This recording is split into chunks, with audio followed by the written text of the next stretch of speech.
Ranger fans? This is your favorite YouTuber that still talks about Power Rangers, aka the Golden Green Ranger. Why? Because I like Jason and Tommy. I like him with a hat. I like him with a mat. I like him in a box. I like him with a fox. Mostly here with Mrs. Golden Green Ranger, aka not Gina Davis. Am I wrong? Are you Gina Davis? I am not Gina Davis. You're not Gina Davis. So I announced that I wanted to do a Lightspeed rescue video because I wanted to do a Lightspeed rescue video, and I actually recorded a Lightspeed rescue video. But then I decided that I don't like talking to myself. And although I've been corrected in the comments because every time I have a YouTube video with you, they're like, this is a podcast. I'm going to call it a YouTube video that just guest stars you. Because we're still going to talk about Power Rangers. And I don't want to call it a podcast because I don't think it is a podcast. Do you know what a podcast is? Not a YouTube video? I don't know the difference. Anyway, I do want to talk about what I feel is one of the most underrated seasons of Power Rangers. Have you ever heard of this show? Once or twice. Okay. So, often when people say, there's a little thing in the Ranger community, and they say, hey, what's your 5 favorite Ranger series? And you hear a lot of people say Mighty Morphin, In Space, Lost Galaxy, Time Force, SPD, RPM gets mentioned a lot. But when I talk about it, I always bring up Lightspeed Rescue. Lightspeed Rescue. Lightspeed Rescue, yeah, exactly. Can you guess what this season's about from the name? Rescuing people at lightning speed. Perfect. It's like you've watched it. So this is probably, I feel like, an underrated season, and I want to get into why I think it's an underrated season. I just want your commentary on what you think. So the year was 2000. All right, do you remember 2000? We were all freaking out. Y2K. Y2K, correct. And Power Rangers Lost Galaxy had ended. And we were all pondering as Ranger fans. You couldn't watch the show because your parents didn't let you, weirdos. We were all pondering where the show was going, what direction it was going after Lost Galaxy. And then they started showing vignettes for Lightspeed Rescue. And all you saw was like fire trucks. And you remember Lightspeed Rescue, the suits? You called them, they look like mints to you. Oh, yeah, the mint season. Yeah, mint, yeah. So I've seen that, so everybody was wondering what it was about.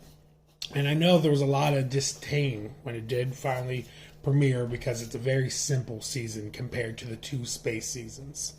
And I'm going to get into why I think that's a good thing. Let's do it. Okay, good. So it was 2000. I forgot they couldn't see me. Yes. It's a podcast. It's the year 2000. We had just come off of 2 space seasons, which were very well received. Of course, there was In Space, which is, as I've mentioned before, meant to be the last season. I made you watch the last episode of In Space. Did I like it? You didn't understand why I got so emotional about it.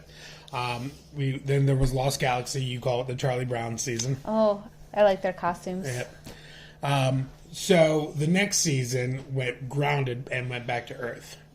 And it was called Lightspeed Rescue. But it was unique because it was the first time Rangers didn't have a secret identity. So people knew who they were? They knew. They would morph right in the middle of the street. That seems dangerous. Well, they were actually, and I think the Lightspeed Rescue operations recruits these Rangers. So they're the best of the best of the best. So the first episode starts with all these people getting recruited. The Rangers getting recruited by these guys in black suits, like the Secret Service or maybe the Men in Black. You know what I mean? I didn't see Will Smith or Tommy Lee Jones. But anyway, they're getting recruited by them, and the Rangers are then given the job of being the Rangers. Does that make sense? So their idea is, this is very important. This is where we jump the shark a little bit. Demons have returned. Okay. I like Supernatural. Okay, so the Rangers have to fight demons in this season, and that's why they're recruited. It just seems counterintuitive that the regular citizen would know who the Rangers are. You think they should kept their secret identity? Yeah, I mean, do cops keep a secret identity? most of them probably should. Calm down, Watchmen. Anyway, so this season we had Kelsey, who was a Yellow Ranger. Wait, are they still teenagers with attitude? No, not teenagers. They're all adults. They're all working adults. So working adults with attitude. Is their No job... attitude. No attitude.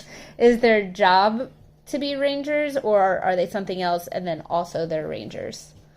I never thought about it. Did they quit their original jobs to be rangers? I don't know. Okay, so I'll get into them. There was Kelsey, who was an extreme sports junkie, who was the Yellow Ranger this season. She's very hot-headed, like jumps into battle really quickly, doesn't take things super serious. And she like rollerblades everywhere and stuff like that. And they find her climbing a mountain when they recruit her. And then there is Chad, the Blue Ranger. He is looking like he works at SeaWorld maybe, or like with aquatic animals. He's also a martial artist, and he gets recruited from the job. I remember he's like drying with a towel when they come. Is he real life martial arts, or is it his character that does martial arts? I think he probably knew martial arts in real life. What was that? The demons. The demons. Anyway, there is also Joel, who is a stunt pilot, and he is also a cowboy, and he was the black cowboy before country music got popular with black cowboys. But no, he has this cowboy hat he rocks most of the season, and he's a stunt pilot, and he's kind of the cocky one of the group. He's the Green Ranger. Did I mention Chad was blue? Like an Oompa Loompa? No, he's the Blue Ranger, I mean. Oh. Okay, then we have Dana, who's the Pink Ranger. She is medical expert, like a paramedic, and she's also the daughter of Captain Mitchell, who recruits all the Rangers this season. So it's kind of like an in-family thing. And then we get to my favorite Ranger this season, whom I have such a man crush on, and I have no problem admitting that. And that was Carter, who was a firefighter.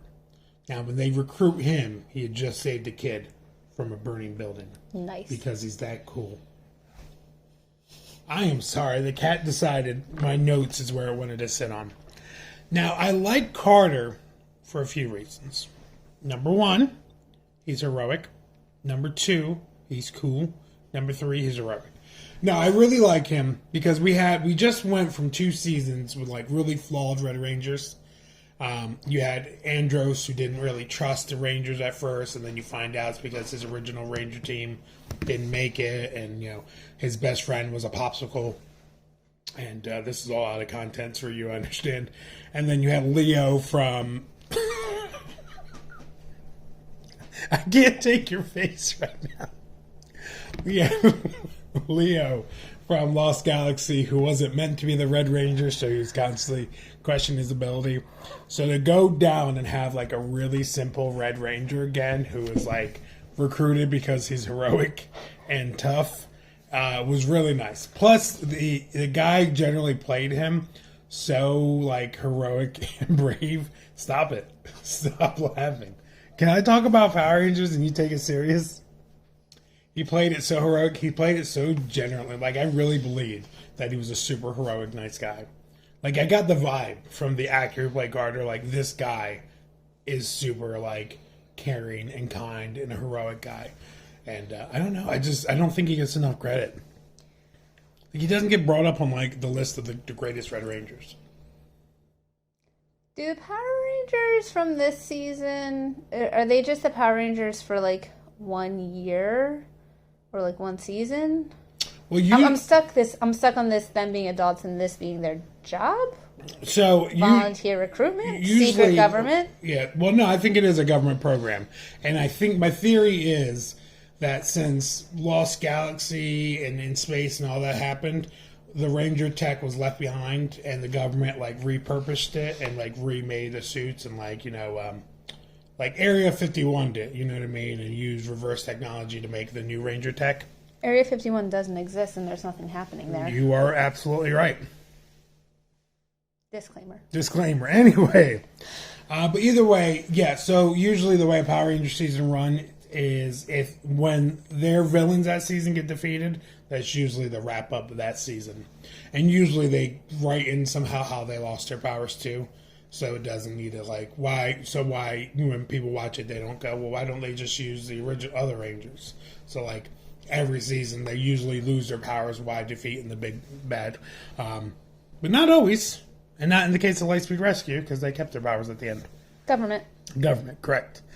And then we also had Ryan, who was the Titanium Ranger this season, and he's very special because.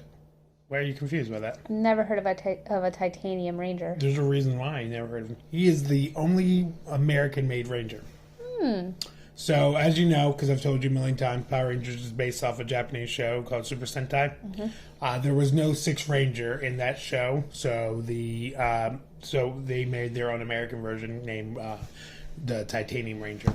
How did that work with fighting? Because don't they take the Sentai footage? He was constantly, so they would splice it with American footage constantly, and he was constantly like leaving on missions. Oh. So, as a kid, I didn't know this, so I was always like, "Bring back Ryan! He's so cool. He's got shoulder pads." Yeah, he was really cool. Now he's also Captain Mitchell's son, but long lost son. Are they aware of their relationship with each other? Yes. So why Captain Mitchell was driving one day, okay? His car lost control and he fell off a cliff. So he was holding on to his daughter, Dana, and Ryan was slipping. Oh, no.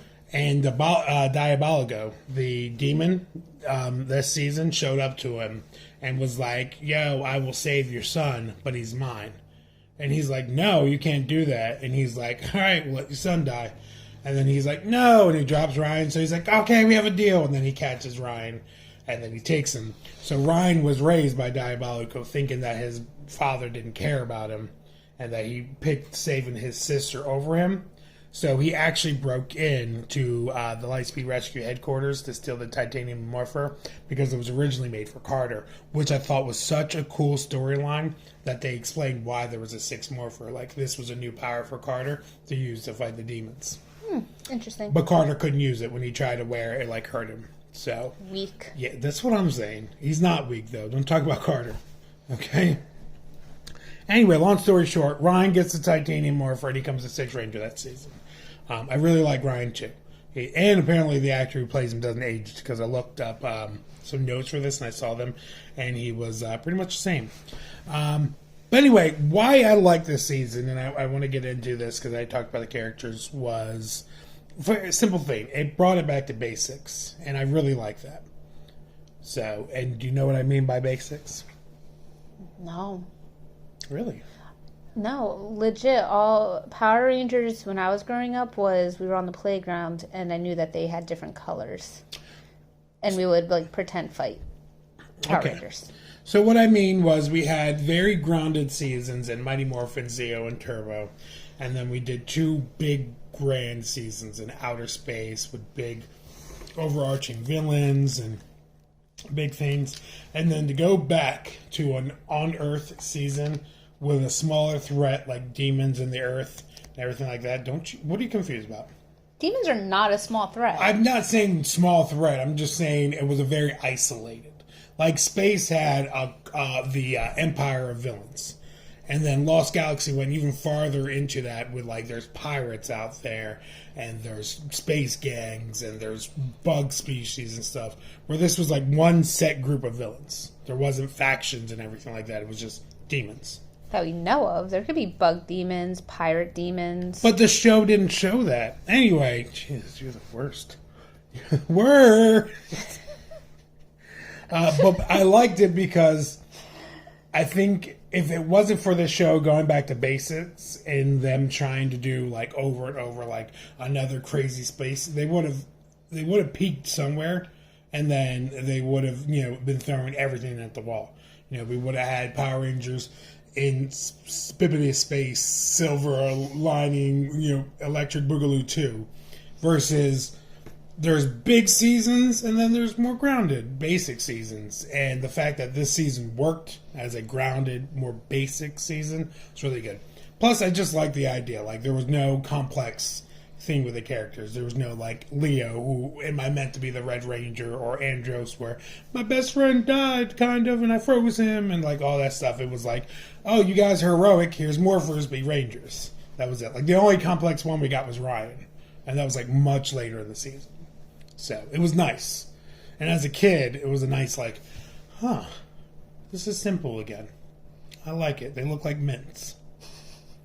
So, anyway, a couple notes I do want to point out, because if not, it's going to be in the comments. Of course, there's still going to be 1,000 things in comments I forgot about, but...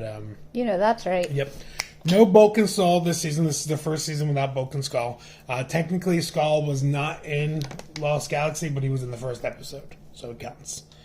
Captain Mitchell was their mentor this season. I was not fond of him. Not that I disliked him. He just came across as like, He was constantly like, well, what do you think you should do? And it's like, demons are attacking the city. Like, give me a straight answer. Like, that was very him. That's a very government answer. It is a very, you know what? You're right. You know what? You're absolutely right.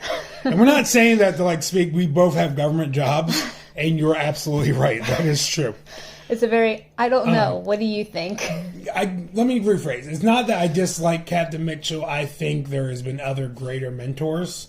I often talk about, it gets me mad every time. I love Commander Cougar from SPD. You're always saying, oh, he's adorable. And I'm like, it's a war hero. Oh, is that the dog? Yeah. Oh, he's so don't cute. Be disrespectful. The other thing I really like was Angela Fairweather was their like tech equipment girl. She was in charge of like the Rangers gear and stuff like that. Joel all season was kicking it so hard to her, and she kept being like, no. He was respectful, but he would keep coming like, hey, what's up, girl? How about now? But once she saw through his like cocky facade and all that stuff, she started really liking him. And then the last episode, she agrees to go out with him, which I thought was really sweet. The only issue is there ends up being an emergency. So then he's like, he puts his cowboy hat on her and he's like, I'll be right back for this. I think it's really funny.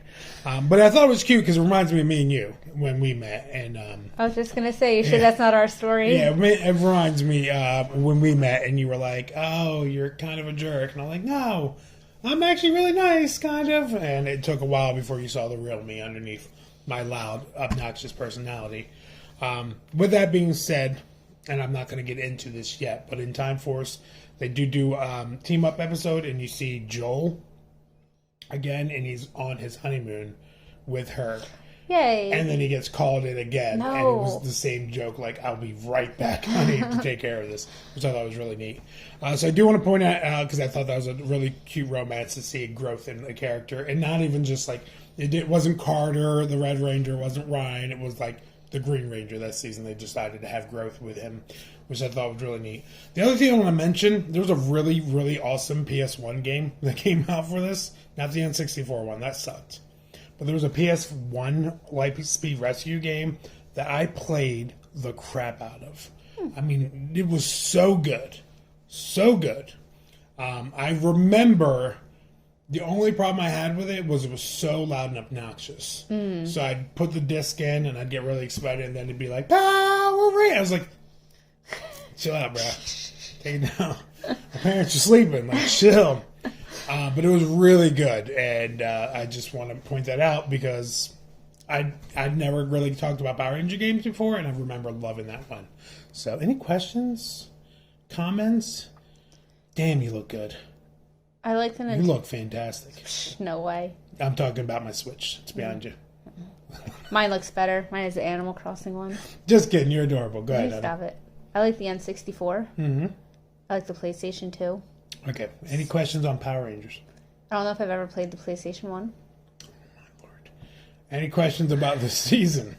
I like the name Joel. Okay. That's what I tried to convince you to name our child, and you said no. He picked his own name. That is and true. he chose not to be named Joel. Okay.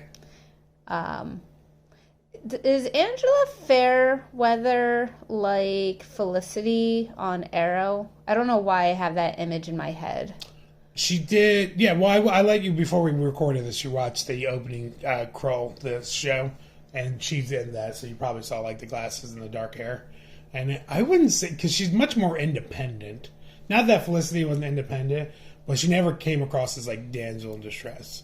Very like stern and tough. I mean, there's an episode where like the Lightspeed base gets invaded, and she stands her ground. So like, no, I wouldn't say she's more. It looks like if anything happened to Captain Mitchell, she would definitely be the one to take over like that. Cool. Yeah. Or maybe it'd be Dana. I don't know. The Pink Ranger is his daughter, who we picked over saving Ryan. Oh! Snap. No, you didn't. I'm sorry. Anyway, anything else? I don't think so. All right. I like demons. I read a book about demons, and it was like, by book, I mean, it was probably like 12 books. It was vampires, demons, angels. So I'm like, demons try to take over the entire world. And witches, wizards. It's not Power Rangers, but it's demons and stuff. Okay. All right. Well, thank you. As always, if you enjoyed what you liked, if you liked what you heard and enjoyed the video, go ahead and like, subscribe, and comment. Video. Podcast video. Yep. Podcast video. And like, subscribe, and comment, or don't. I can't tell you how to live your life. You know what I mean? Once again, YouTube is a free program. Doesn't cost you anything. Maybe you have to watch an ad once in a while. But the way you can support is always like, subscribe, and comment. That's how our videos get shared. And if you like having my wife on this time, please comment below or say no, and I will never invite her again onto a video. That's a lie. I enjoy recording with her, although we always go overboard when you were on there. Sorry. All right, and Power Rangers. Oh. May the power protect you. Power